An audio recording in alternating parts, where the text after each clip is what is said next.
नमस्कार विद्यार्थियों। अभी हम जान रहे हैं राजस्थान के एक प्रसिद्ध राठौड़ सरदार वीर दुर्गादास राठौड़ के बारे में। वीर दुर्गादास राठौड़ के बारे में हमने काफी कुछ जान लिया है, उससे आगे की जानकारी आज हम जानेंगे। दुर्गादास राठौड़ मारवाड़ रियासत के एक प्रसिद्ध राठौड़ सरदार थे।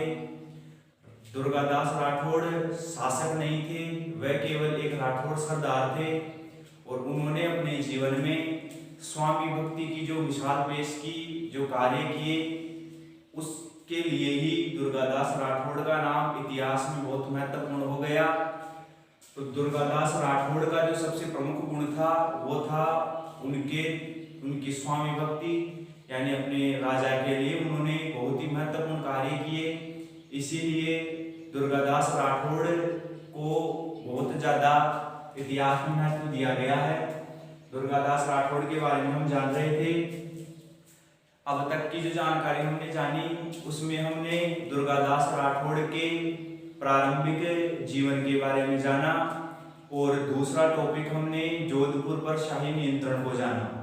तो वो जानकारियां हम देख चुके हैं, लेकिन एक बार शॉर्ट में मैं वापस उसका रिवीजन आपको बताता हूँ कि दुर्गादास राठौड़ एक राठौड़ सरदार था जो मारवाड़ के शासक जसवंत सिंह की सेवा में रहता था। बचपन में तो दुर्गादास राठौड़ का जीवन काफी कठिनाइयों से भरा रहा, लेकिन उसकी योग्यता के चलते जोधपुर के राजा जसवंत सिंह ने उसको अपनी सेवा में रख दिया और उसको कुछ गांवों की जागीर भी प्रदान कर दी। और इस प्रकार बड़ा होने पर दुर्गादास राठौड़ को जसवंत सिंह की सेना में या मारवाड़ की सेना में एक बहुत ही महत्वपूर्ण पद मिल गया और वो प्रमुख राठौड़ सरदारों में से गिने जाने लगे। आज हम दुर्गादास राठौड़ के बारे में जो जानेंगे उसमें अगला पॉइंट है आज का अपना पॉइंट है अजीत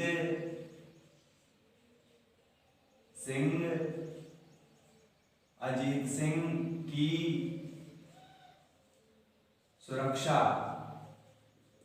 दुर्गादास राठौड़ के बारे में हम जान रहे थे, तो दुर्गादास राठौड़ में आज का अपना पॉइंट है अजीत सिंह की सुरक्षा।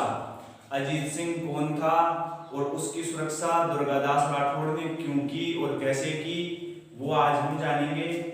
तो आप सभी जान लीजिए कि मारवाड़ का शासक यानी जोधपुर का शासक था जसवंत सिंह। जसवंत सिंह को औरंगजेब ने अपने मनमुटाव के चलते जमरूद अफगानिस्तान में भेज दिया था, जहां पर उसकी 1678 ईस्वी में मृत्यु हो गई थी। उसकी मृत्यु होने के बाद में उस समय जसवंत सिंह के कोई पुत्र नहीं था।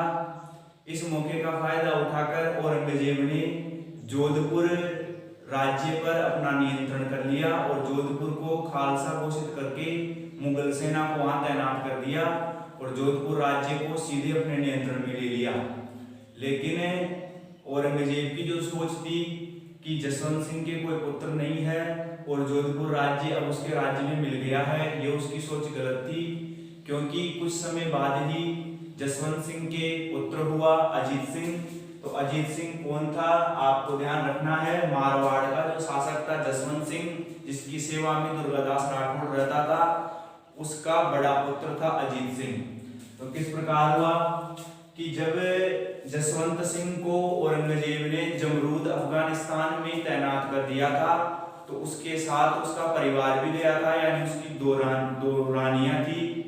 जसवंत सिंह की 2 रानियां थी, वो 2 रानियां भी उसके साथ जमरूद में गई थी। वहीं पर वो अपने परिवार के साथ रहता था और मुगल सेवा कर रहा था। उसी दौरान उसकी दोनों रानियां गर्भवती थी और उसी समय जसवंत सिंह की मृत्यु हो गई। लेकिन जिस समय जसवंत सिंह की मृत्यु हुई उससे पहले ही उसकी रानियां गर्भवती हो चुकी थी। जसवंत सिंह की मृत्यु का समाचार सुनकर इधर जोधपुर पर औरंगजेब ने अधिकार कर लिया, लेकिन उधर उसकी दोनों रानियों के गर्भ में जसवंत सिंह के पुत्र पल रहे थे। समय के साथ समय आगे निकला और समय आया 1689 का। तो 1689 में फरवरी में जसवंत सिंह की दोनों रानियों के दो पुत्र हुए। बड़े पुत्र का नाम अजीत सिंह और जो छोटी रानी थी उसके जो पुत्र हुआ उसका नाम दलथम्बन था। दोनों पुत्र आधे घंटे के अंतराल में हुए थे। आधा घंटा पहले अजीत सिंह और आधा घंटा बाद में दलथम्बन हुआ। तो देखो जसवंत सिंह की दो रानियां थी, जसवंत सिंह की दो रानियां। तो जसवंत सिंह के दोनों रानियों के पुत्र हुए। तो जो बड़ा पुत्र था, बड़ा पुत्र हुआ अजीत सिंह और छोटा पुत्र हुआ दलथम्बन।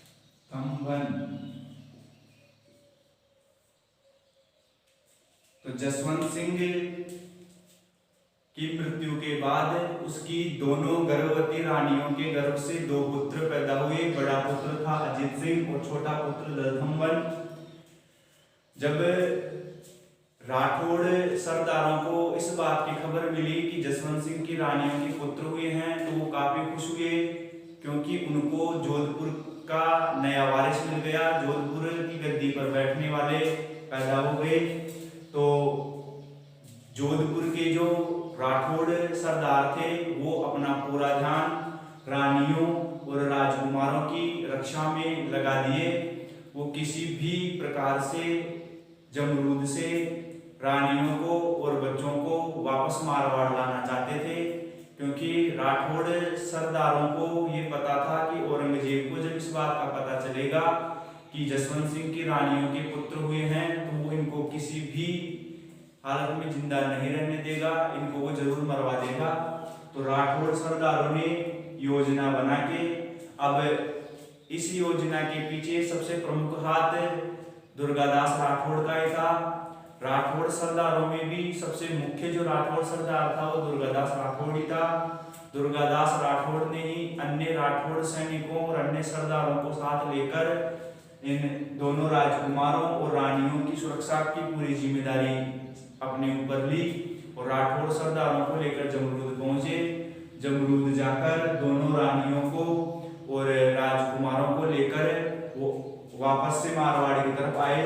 तो बीच में नदी आती है अटक नदी। तो इस नदी के किनारे पहुंचते ही मुगल सैनिकों ने राठौड़ सरदारों का रास्ता रोक लिया। राठौड़ सरदार इनको लेकर वापस मारवाड़ आ रहे थे, तो मुगल सैनिकों ने अटक नदी पार नहीं करने दिया, उनका रास्ता रोक लिया। लेकिन दुर्गादास राठौड़ और अन्य राठौड़ सैनिकों ने मुगल सैनिकों से युद्ध किया, उनको परास्त किया और अटक नदी पार करके वो सुरक्षित मारवाड़ पहुंच गए। मारवाड़ पहुंचते ही जब सूचना औरंगजेब को मिली कि जसवंत सिंह की रानियों के दो पुत्र हो चुके हैं, तो उसको काफी दुख हुआ, क्योंकि जिस जोधपुर को उसने लावारिस समझ के अपने कब्जे में लिया था उसके उत्तराधिकारी पैदा हो चुके थे। तो औरंगजेब इस बात को सुनकर कि जसवंत सिंह के पुत्र हो चुके हैं वो काफी दुखी हुआ, काफी क्रोधित भी हुआ। लेकिन फिर भी उसने दुखी होते हुए भी उसने मुस्कुराते हुए एक कथन कहा। वो कथन इस प्रकार कहा औरंगजेब ने कि बंदा चाहता कुछ और है जबकि अल्लाह उसके ठीक उल्टा करता है। उसके कहने का मतलब ये था कि औरंगजेब ये चाह रहा था या उसकी ये सोच थी कि जोधपुर बिल्कुल सुना है, अब वहां पर किसी राजा का राज नहीं, कोई पुत्र नहीं, तो अब जोधपुर सीधे उसके नियंत्रण में आ गया, कोई उसको दिक्कत नहीं है जोधपुर को लेकर। लेकिन जब जोधपुर के उत्तराधिकारी पैदा हुए तो उसकी सोच ये बनी कि अब उत्तराधिकारी पैदा हो गए हैं तो अब जोधपुर पर नियंत्रण रखना काफी कठिन होगा। इसलिए उसने ये बात कही कि बंदा चाहता कुछ और है जबकि उल्टा अल्लाह उसके ठीक उल्टा करता है, क्योंकि अजीत सिंह और दलथम्बन पैदा हुए जिससे वो काफी दुखी हुआ। बाद में औरंगजेब ने योजना बनाई कि इन बालकों को शिशु अवस्था में ही, कम उम्र में ही यदि किसी भी तरह से मार दिया जाए तो जो समस्या खड़ी होगी आगे जाकर जोधपुर राज्य को लेकर, क्योंकि ये दोनों बड़े होंगे तो सीधा सीधा जोधपुर राज्य पर अधिकार अजीत सिंह का होगा। अजीत सिंह उसके पिता जसवंत सिंह की जगह है, जोधपुर की गद्दी पर बैठेगा बड़ा होकर। तो बड़ा होकर ये मेरे लिए जोधपुर राज्य को लेकर समस्या खड़ी करेगा, इसलिए औरंगजेब ने अजीत सिंह को बचपन में ही मारने की योजना बनाई, बचपन में ही इसको खत्म करने की योजना बनाई। योजना बनाकर उसने राठौड़ सरदारों के पास संदेश भिजवाया कि वो अजीत सिंह और अन्य जो जसवंत सिंह का परिवार है उसको लेकर दिल्ली पहुंच जाए। उसकी योजना ये थी कि कैसे भी इनको दिल्ली बुलवाया जाए और फिर मौका देकर इनको खत्म कर दिया जाएगा। लेकिन राठौड़ सरदार दिल्ली बुलाए जाने की इस योजना से परिचित थे, क्योंकि वो औरंगजेब की नीति को अच्छी तरह समझते थे। राठौड़ सरदारों को या दुर्गादास राठौड़ को इस बात का आभास था कि औरंगजेब उनको दिल्ली बुला रहा है, इसके पीछे उसकी योजना यही है कि वो मौका देकर बाद में अजीत सिंह को खत्म कर देगा और अपनी समस्या का समाधान कर देगा। लेकिन फिर भी राठौड़ सरदार डायरेक्ट औरंगजेब के आदेश को इनकार नहीं कर सकते थे, क्योंकि अकबर के समय से ही जोधपुर राज्य या राठौड़ मुगलों के अधीन थे। इसीलिए राठौड़ों को औरंगजेब की या मुगलों के आदेश को मानना जरूरी था, क्योंकि वो पुराने समय से ही मुगलों के अधीन थे। तो जब औरंगजेब ने आदेश दिया तो न चाहते हुए भी राठौड़ सरदारों को, दुर्गादास राठौड़ को, अजीत सिंह और जसवंत सिंह के परिवार को लेकर दिल्ली चले गए। दिल्ली जाने के बाद औरंगजेब ने इन सबको, किशनगढ़ का राजा था, किशनगढ़ का शासक था रूप सिंह, उसकी हवेली में ठहरा दिया। औरंगजेब ने इनको दिल्ली आते ही किशनगढ़ के शासक रूप सिंह की हवेली में ठहरा दिया और वो योजना बनाने लगा, मौके की तलाश करने लगा कि मौका देखते ही इसको खत्म कर दिया जाएगा ताकि आगे दिक्कत नहीं होगी। लेकिन दुर्गादास राठौड़ और अन्य राठौड़ सरदार इस बात से परिचित थे कि औरंगजेब उनको जरूर खत्म कर देगा। राठौड़ सरदारों ने, दुर्गादास राठौड़ ने निश्चय किया कि यहाँ दिल्ली में रहकर औरंगजेब के हाथों मरने से बढ़िया है कि हम कैसे भी करके यहाँ से सुरक्षित निकल जाएं। जिंदा रहेंगे तो आगे लड़कर वापस जोधपुर पर अधिकार कर लेंगे। इस प्रकार की सोच दुर्गादास राठौड़ ने बनाई और वो अन्य राठौड़ सरदारों को साथ लेकर कैसे भी करके अजीत सिंह को और उसके परिवार को और खुद दिल्ली से सुरक्षित निकलना चाहते थे। उधर औरंगजेब मौके की तलाश में था। कुछ दिनों बाद उसने अपना एक कोतवाल था, औरंगजेब ने अपने कोतवाल, जिसका नाम था फौलाद खां, औरंगजेब ने अपने कोतवाल फौलाद खां को आदेश दिया कि वो अजीत सिंह और अन्य परिवार के सदस्यों को रूप सिंह की हवेली से निकालकर नूरगढ़ पहुंचा दे और नूरगढ़ पहुंचाकर इनकी हत्या कर दे। ये आदेश औरंगजेब ने कोतवाल फौलाद खां को दे दिया। औरंगजेब ने कुछ दिनों तक तो इन सबको रूप सिंह की हवेली में रखा और थोड़े समय के बाद अपनी योजना अनुसार उसने फौलाद खां को आदेश दिया कि वो अजीत सिंह और अन्य परिवार के सदस्यों को नूरगढ़ के किले में ले जाए और वहां ले जाकर उनकी गुप्त तरीके से हत्या कर दे, किसी को भी इस बात की खबर नहीं लगे और अजीत सिंह और उसकी जो समस्या है वो खत्म हो जाएगी। इस प्रकार की सोच रख के उसने फौलाद खां को आदेश दिया। लेकिन उधर दुर्गादास राठौड़ ने पहले से सचेत थे, तो इधर औरंगजेब ने फौलाद खां को आदेश दिया, फौलाद खां सुबह ही काम करता, उधर दुर्गादास राठौड़ और अन्य राजपूत जो सरदार थे, राठौड़ सरदार थे, वो दुर्गादास राठौड़ के नेतृत्व में रात के समय में ही फौलाद खां ये कार्य सुबह करता, जबकि दुर्गादास राठौड़ रात में ही अजीत सिंह और अन्य सभी परिवार के सदस्यों को लेकर राठौड़ सरदारों की मदद से दिल्ली से गुप्त रूप से सुरक्षित निकल गए। जब उनके निकलने की सूचना फौलाद खां को मिली कि दुर्गादास राठौड़ सबको सुरक्षित निकालकर मारवाड़ की तरफ जा चुका है, तो फौलाद खां ने मुगल सैनिकों के साथ इनका पीछा भी किया, लेकिन बीच रास्ते में ही दुर्गादास राठौड़ ने फौलाद खां का रास्ता रोक लिया। इन सबको तो अन्य राठौड़ सरदारों के साथ आगे भेज दिया और कुछ सैनिकों को साथ लेकर दुर्गादास राठौड़ बीच रास्ते में ही रुक गया कि कोई भी पीछा करते हुए आएगा तो मैं उनको यही रोक लूंगा। तो ये दुर्गादास राठौड़ की योजनाएं थी। बाद में फौलाद खां आया तो फौलाद खां और उसके सैनिकों को दुर्गादास राठौड़ ने आसानी से रोक दिया, उनको समाप्त कर दिया। इस प्रकार दुर्गादास राठौड़ की बुद्धिमता और वीरता के कारण ही अजीत सिंह बचपन में औरंगजेब के हाथों से बच सका। औरंगजेब के हाथों से अजीत सिंह की सुरक्षा करने में दुर्गादास राठौड़ ने अहम भूमिका निभाई। अजीत सिंह को दिल्ली से सुरक्षित निकालकर मारवाड़ लाया गया। फौलाद खां को समाप्त करने के बाद में दुर्गादास राठौड़ ये सब भी मारवाड़ आ गए।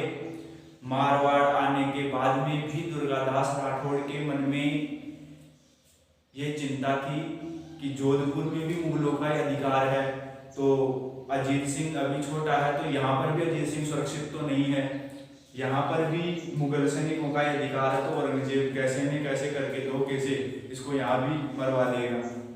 तो उसको चिंता थी कि अजीत सिंह जोधपुर में भी सुरक्षित नहीं है, क्योंकि जोधपुर पर भी औरंगजेब की सेना का ही अधिकार है। तो अजीत सिंह को किसी गुप्त जगह पर दुर्गादास राठौड़ भेजना चाहता था। तो अजीत सिंह की विमाता थी, अजीत सिंह की विमाता थी, विमाता मतलब धाय माँ, यानी इसको पालने वाली, अजीत सिंह को पालने वाली विमाता थी जिसका नाम था देवड़ाजी। अजीत सिंह की विमाता थी जिसका नाम था देवड़ाजी। देवड़ाजी ने दुर्गादास राठौड़ से कहा कि एक सुरक्षित स्थान है जहां पर अजीत सिंह को गुप्त तरीके से पहुंचा दिया जाए तो अजीत सिंह सुरक्षित रहेगा। तो वो गुप्त स्थान बताया इसने कालिंद्री। कालिंद्री ये स्थान है सिरोही में। तो दुर्गादास राठौड़ ने अजीत सिंह की विमाता देवड़ाजी के कहने पर अजीत सिंह को गुप्त तरीके से सब मुगल सैनिकों या अन्य जो और साधारण जनता थी उन सब से बचाकर बिल्कुल गुप्त तरीके से कालिंद्री सिरोही स्थान पर भेज दिया अज्ञातवास में। यानी अजीत सिंह अपना पूरा बचपन यहीं पर छिपकर बिताएं और बाद में जब अजीत सिंह बड़ा हो जाएगा तो इसको सबके सामने ले आएंगे और फिर बाद में जोधपुर की गद्दी इसको दिलवा देंगे। इस प्रकार की योजना रखकर दुर्गादास राठौड़ ने अजीत सिंह को कालिंद्री सिरोही भेज दिया, बिल्कुल गुप्त रूप से। कालिंद्री सिरोही में अजीत सिंह की सुरक्षा की जिम्मेदारी दी गई पुष्करणा ब्राह्मण का जयदेव, पुष्करणा ब्राह्मण जयदेव को सुरक्षा की जिम्मेदारी सौंपी गई।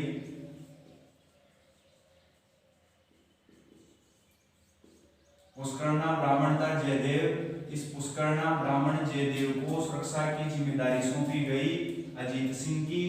अजीत सिंह को कालिंद्री सिरोही में भेज दिया गया और उसकी सुरक्षा की जिम्मेदारी पुष्करणा ब्राह्मण जयदेव को सौंपी गई और एक गुप्त सैनिक भी रखा गया सुरक्षा के लिए। वो था मुकुंद दास खींची। मुकुंद दास खींची। तो देखो दुर्गादास राठौड़ ने मारवाड़ आने के बाद भी अजीत सिंह की सुरक्षा को लेकर वो चिंतित थे। तो बाद में दुर्गादास राठौड़ ने अजीत सिंह को कालिंदी सिरोही में भेज दिया सुरक्षा के लिए। वहां पर अजीत सिंह की सुरक्षा की जिम्मेदारी 2 व्यक्तियों को दी गई, एक तो पुष्करना ब्राह्मण जयदेव को और एक गुप्त सैनिक मुकुंददास खींची को।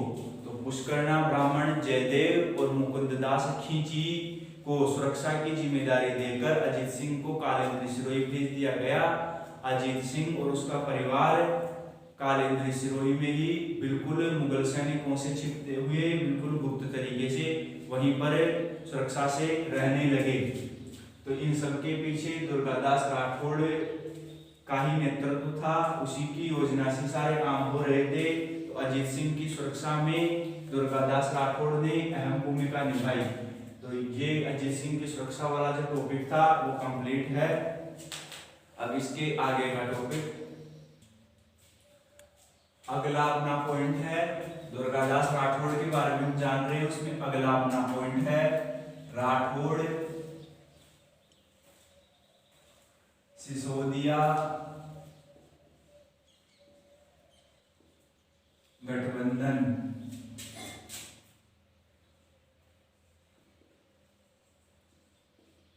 राठौड़ सिसोदिया गठबंधन ये अपना अगला पॉइंट है। राठौड़ सिसोदिया गठबंधन। राठौड़ कौन थे? मारवाड़ की तरफ के जो राजपूत थे वो राठौड़ थे, जबकि मेवाड़ की तरफ के जो राजपूत थे वो सिसोदिया थे। तो राठौड़ और सिसोदिया ये वंशों के नाम है। राजपूत जाति में वंश हैं। तो राजपूत जाति का मारवाड़ की तरफ जो वंश है वो तो है राठौड़ वंश, और राजपूत जाति का मेवाड़ की तरफ जो वंश है वो है सिसोदिया वंश। तो राठौड़ मारवाड़ की तरफ थे, सिसोदिया मेवाड़ की तरफ थे। तो राठौड़ और सिसोदिया एक ही जाति से संबंधित थे, यानी राजपूत जाति से संबंधित थे।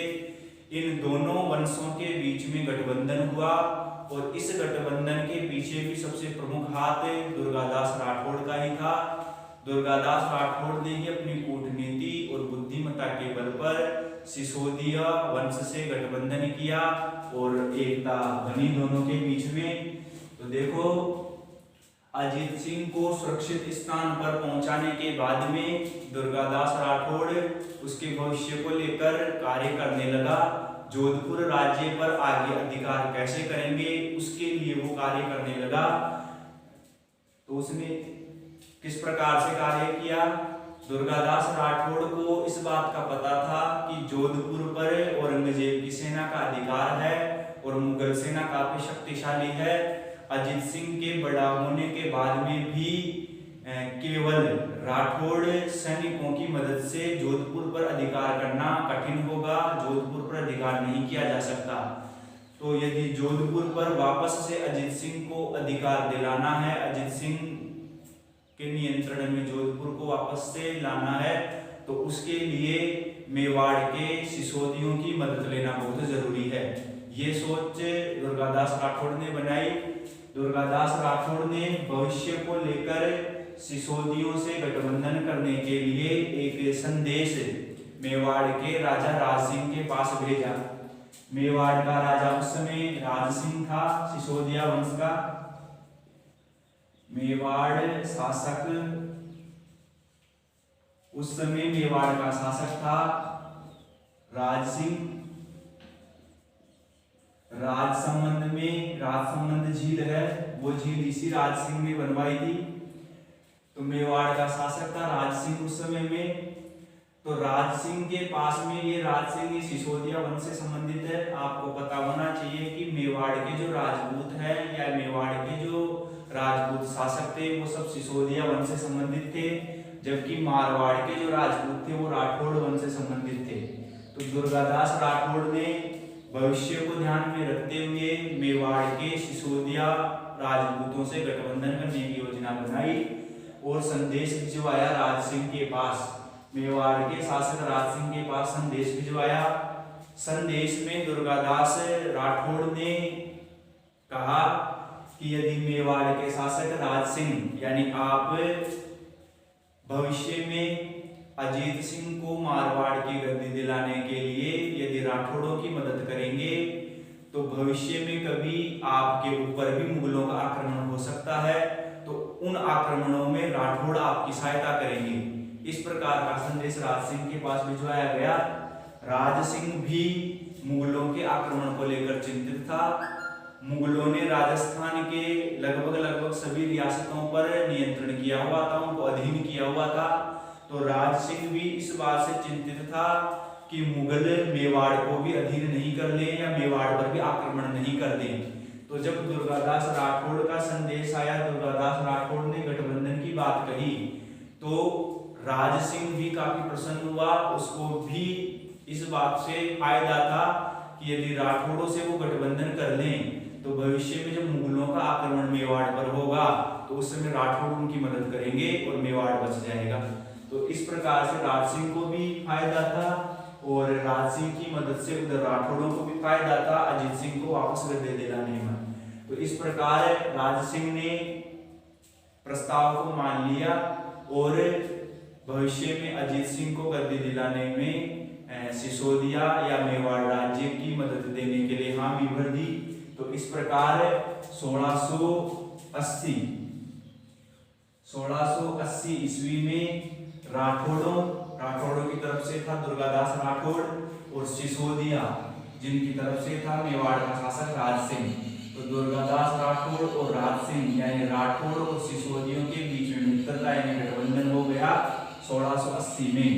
तो ये गठबंधन इसी प्रकार से हुआ कि राज सिंह तो मदद करेगा अजीत सिंह को जोधपुर की गद्दी दिलाने में और उधर राठौड़ मदद करेंगे कभी भी मेवाड़ पर मुगलों का आक्रमण होगा तो उस समय राज सिंह की सुरक्षा करने में। तो इस प्रकार का गठबंधन दुर्गादास राठौड़ की वजह से ही 1680 में हो पाया।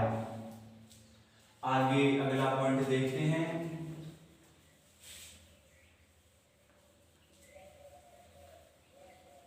आगे का अगला पॉइंट है अपना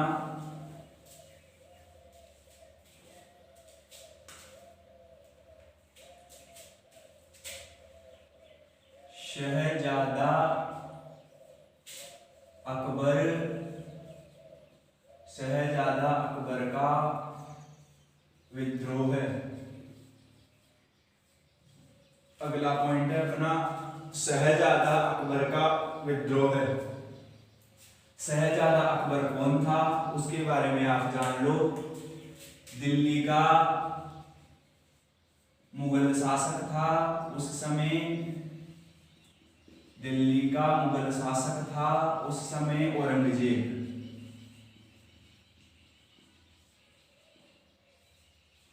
अब औरंगजेब के पुत्र थे, औरंगजेब के पुत्र 4 थे। बड़ा पुत्र था मुअज्जम, उससे छोटा था आजम, उससे छोटा था कामबख्श,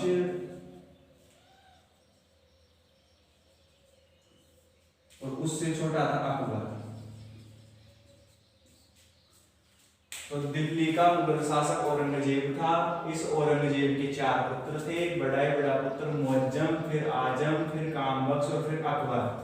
तो यहाँ जिस शहजादा अकबर की बात हो रही है वो औरंगजेब का सबसे छोटा पुत्र था।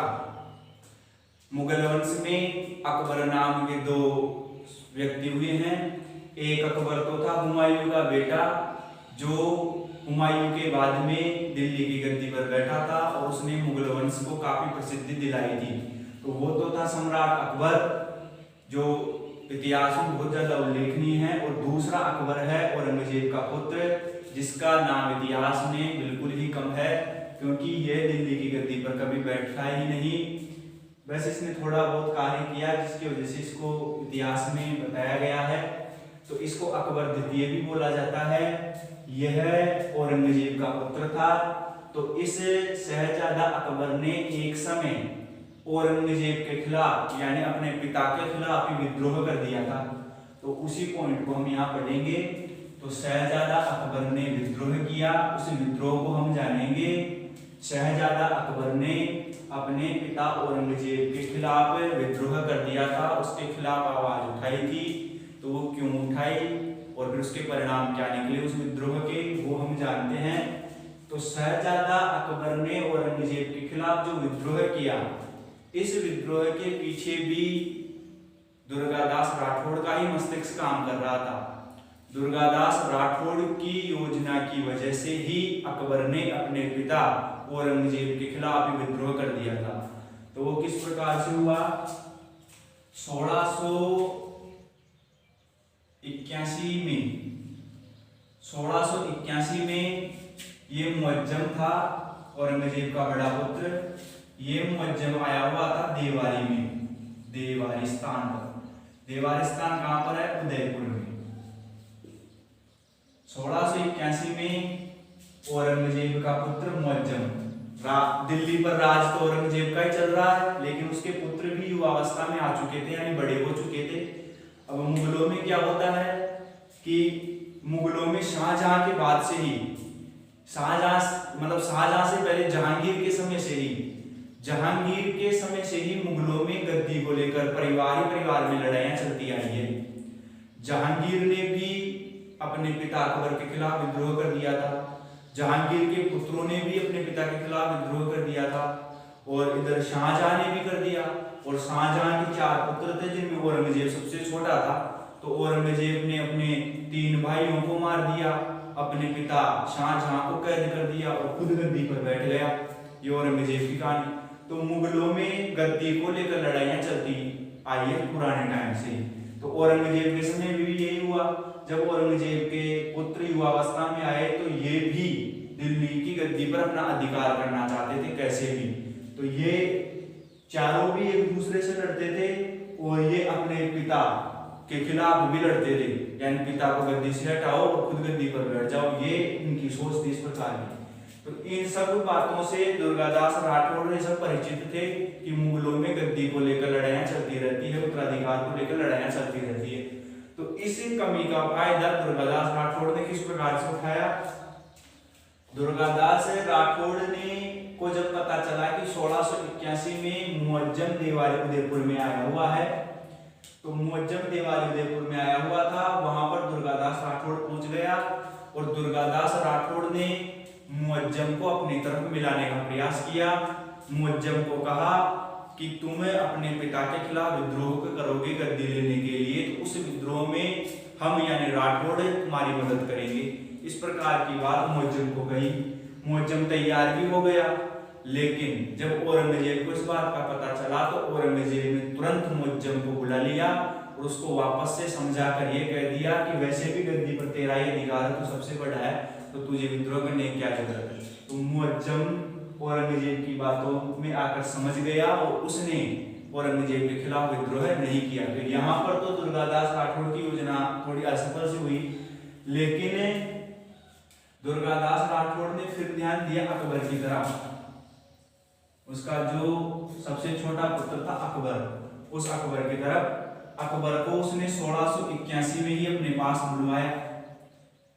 दुर्गादास राठौड़ ने अकबर को 1681 में अपने पास बुलवाया और अकबर को कहा कि तू सबसे छोटा है, दिल्ली की गद्दी पर तेरा कोई अधिकार नहीं है, लेकिन यदि तू दिल्ली की गद्दी पर अधिकार करना चाहता है तो इस लड़ाई में राठौड़ सरदार यानी जोधपुर की पूरी सेना तेरा साथ देगी।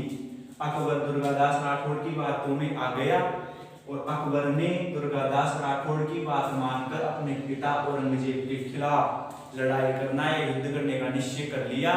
उसको लगा कि राठौड़ सरदार उसका साथ देंगे तो उसकी जीत निश्चित है और वो आराम से औरंगजेब को हराकर दिल्ली पर अधिकार कर लेगा। अब इधर दुर्गादास राठौड़ अकबर से औरंगजेब के खिलाफ युद्ध क्यों करवा रहा था? दुर्गादास राठौड़ की ये सोच थी कि औरंगजेब को उसके पुत्रों से उलझा दो ताकि औरंगजेब का ध्यान अपने इस विद्रोह को दबाने में लग जाए। अगर उसके पुत्र उसके खिलाफ विद्रोह कर देंगे तो औरंगजेब का ध्यान जोधपुर से हटकर उसके पुत्रों की तरफ चला जाएगा और वो अपने पुत्रों को समझाने में और उनके विद्रोह को दबाने में लग जाएगा और इधर मैं मौका देकर जोधपुर पर अधिकार कर दूंगा। ये सोच दुर्गादास राठौड़ की थी। तो उसने अकबर को कैसे भी भड़काया, कुछ भी किया और अकबर को उसके पिता औरंगजेब के खिलाफ खड़ा कर दिया। 1681 में अकबर तैयार हो गया और अकबर के साथ राठौड़ सैनिक भी चल दिए और राठौड़ सैनिकों को साथ लेकर यानी राठौड़ सेना को साथ लेकर अकबर अपने पिता औरंगजेब के खिलाफ लड़ाई करने के लिए चल दिया। चलकर अकबर सेना लेकर पहुंच गया। अकबर सेना लेकर पहुंच गया। स्थान था अजमेर में। अजमेर में स्थान है दोराई। अकबर राठौड़ सेना के साथ अजमेर के दोराई नामक स्थान पर पहुंच गया और दोराई में पड़ाव डाल लिया। उधर औरंगजेब को भी खबर मिल गई कि उसका पुत्र राठौड़ों के साथ मिलकर उसके खिलाफ युद्ध करने के लिए आ रहा है। तो औरंगजेब की सेना लेकर इस दोराई स्थान पर आ गया। तो औरंगजेब की सेना और इधर अकबर की सेना दोनों आमने सामने खड़ी हो गई। दूसरे दिन युद्ध होना था। शाम को दोनों सेनाएं आमने सामने खड़ी हो गई और दूसरे दिन सुबह युद्ध होना था।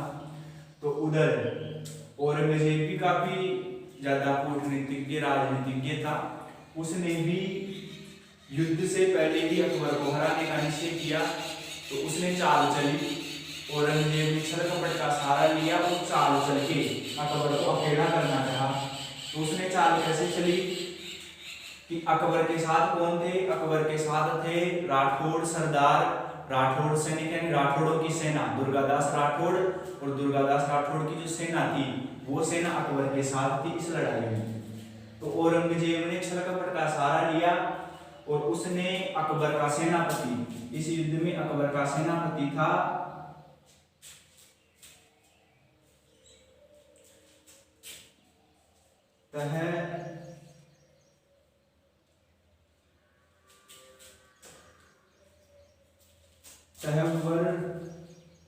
तहव्वर खां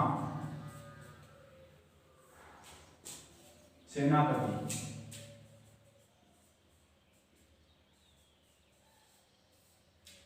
अकबर सेना लेकर आया औरंगजेब के खिलाफ दोराई नामक स्थान पर। तो अकबर का सेनापति था इस लड़ाई में तहव्वर खां और अन्य राठौड़ सैनिक उसके साथ थे। तो तहव्वर खां उसका सेनापति था। ये तहव्वर खां किसी समय में औरंगजेब की सेना में भी काम करता था। तो औरंगजेब इससे काफी परिचित था, इसके परिवार वालों से सबसे। तो औरंगजेब ने छल कपट का सहारा लिया और उसने रात को ही इस तहव्वर खां के पास संदेश भिजवाया। अकबर के सेनापति तहव्वर खां के पास रात को ही संदेश भिजवाया। संदेश में औरंगजेब ने लिखा, तहव्वर खां को कहा कि तू मूर्खता कर रहा है इस लड़ाई में अकबर का साथ देकर। अभी भी तेरे पास मौका है। अभी भी यदि तू उसकी सेना को छोड़कर मेरी सेना में मिल जाएगा तो मैं तुझे माफ कर दूंगा। बाकी अकबर मेरे से किसी भी हालत में नहीं जीत सकता। तो अकबर को तो मैं आसानी से हरा ही दूंगा, बाद में तुझे भी मार दूंगा और तेरा जो परिवार है उस परिवार में औरतों के साथ बदसलूकी की जाएगी और तेरे बच्चों को कुत्तों के मूल्यों में गुलामों को बेच दिया जाएगा। तो इस प्रकार की धमकी तहव्वर खां को रात को दी गई।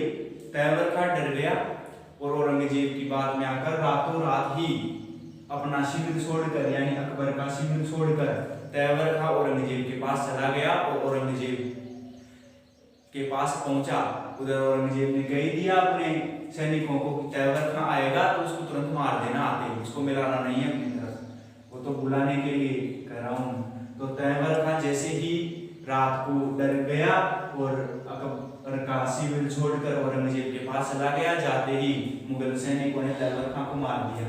तो एक तो ये छल कपट किया औरंगजेब ने, दूसरा उसने तहव्वर खां को तो रास्ते से हटा दिया। अकबर के साथ जो जो खड़े थे उनको औरंगजेब कैसे भी हटाना चाहता था, अकबर अकेला करना चाहता था। तो तहव्वर खां को तो उसने हटा दिया। अब जो दुर्गादास राठौड़ और राजपूत जो सैनिक थे, राठौड़ सैनिक, उनको भी वो इससे दूर करना चाहता था। तो उसने फिर छल कपट किया। उसने अब की बात एक और संदेश लिखा, दूसरा संदेश लिखा और दूसरा संदेश पहुंचाया इनके पास, दुर्गादास राठौड़ के पास। यानी दुर्गादास राठौड़ का जो शिविर था, एक शिविर में तो अकबर सोया हुआ था और उसके जो अन्य जो मुस्लिम सैनिक थे वो थे साथ में, और दूसरा जो शिविर था उसमें दुर्गादास राठौड़ और अन्य राठौड़ सैनिक सोए हुए थे। तो रात के समय औरंगजेब ने एक और पत्र लिखवाया और उस पत्र को उसने दुर्गादास राठौड़ के शिविर के बाहर डलवा दिया गुप्त तरीके से। वो पत्र राठौड़ सैनिकों के हाथ लग गया और राठौड़ सैनिक वो पत्र लेकर दुर्गादास राठौड़ के पास पहुंच गए। दुर्गादास राठौड़ ने जब उस पत्र को पढ़ा, उस पत्र में औरंगजेब ने क्या लिखा, उस पत्र में औरंगजेब ने लिखा हुआ था कि अकबर, तूने बहुत ही बढ़िया काम किया है, तूने राठौड़ों के साथ धोखा किया और उसको कैसे भी करके तू मेरे सामने ले आया। मैं राठौड़ों को मारना चाहता था तो तूने बहुत बढ़िया काम किया, उनको कैसे भी करके तू मेरे सामने ले आया। अब जब सुबह लड़ाई हो तो राठौड़ों को सबसे आगे रखना, हरा बलदस्ते में रखना। सेना का जो आगे का भाग होता है वो हरा बलदस्ता और पीछे का भाग चंदा बलदस्ता। तो जब सुबह लड़ाई हो तो तू राठौड़ों को हरा बलदस्ते में रखना, ताकि पीछे से तो तेरी सेना और आगे से मेरी सेना वो राठौड़ों को मार देगी, समाप्त कर देगी। तो तूने बहुत अच्छा काम किया है। इस प्रकार की बात उसने पत्र में लिखकर दुर्गादास राठौड़ के पास पहुंचा दी गुप्त तरीके से। दुर्गादास राठौड़ ने जब उस पत्र को पढ़ा तो उस पत्र की बातों को पढ़कर वो समझ गया। उसके मन में ये जो चीज औरंगजेब डालना चाहता था कि अकबर ने उसके साथ धोखा किया है, वो उसके मन में आ गई। दुर्गादास राठौड़ को लगा कि अकबर ने उसके साथ धोखा किया है और वो दो कैसे उनको यहाँ ले आया, उनको मरवाएगा। तो उसी समय दुर्गादास राठौड़ उठे और अकबर के पास पहुंच गए पूरी बात का पता लगाने के लिए कि झूठा है कि असली है मामला। तो अकबर के पास पहुंच गए। अब मध्य रात्रि का समय था तो अकबर ने अपने सैनिकों से कह दिया कि कोई भी आए मुझे जगाना मत। तो दुर्गादास राठौड़ ने जब अकबर से बात करनी चाहिए रात के समय में ही, तो सैनिकों ने उसको मना कर दिया कि अकबर ने मना किया है, वो नहीं मिल सकते। तो एक तो इस बात को लेकर, और दूसरी तरफ जो पत्र था उस पत्र की बात को लेकर उसको विश्वास हो गया, दुर्गादास राठौड़ को विश्वास हो गया कि अकबर ने उसके साथ धोखा किया है और वो फंस गया यहाँ पर। तो उसने क्या किया, मध्य रात्रि में ही अपने अन्य जो राठौड़ सैनिक थे उन सबको इकट्ठा किया, उनको कह दिया कि हम यहाँ फंस चुके हैं, सुबह ये अकबर औरंगजेब के साथ मिल जाएगा और हम यहाँ फंस जाएंगे, तो हम यहाँ से निकल लेते हैं। तो दुर्गादास राठौड़ ने अन्य राठौड़ सैनिकों को साथ लिया और अकबर के जो हथियार थे, जो थोड़ा बहुत धन था, उन सबको लूट कर राठौड़ सरदार रात के समय में ही मारवाड़ लौट कर आ गए, अकबर को अकेला छोड़कर।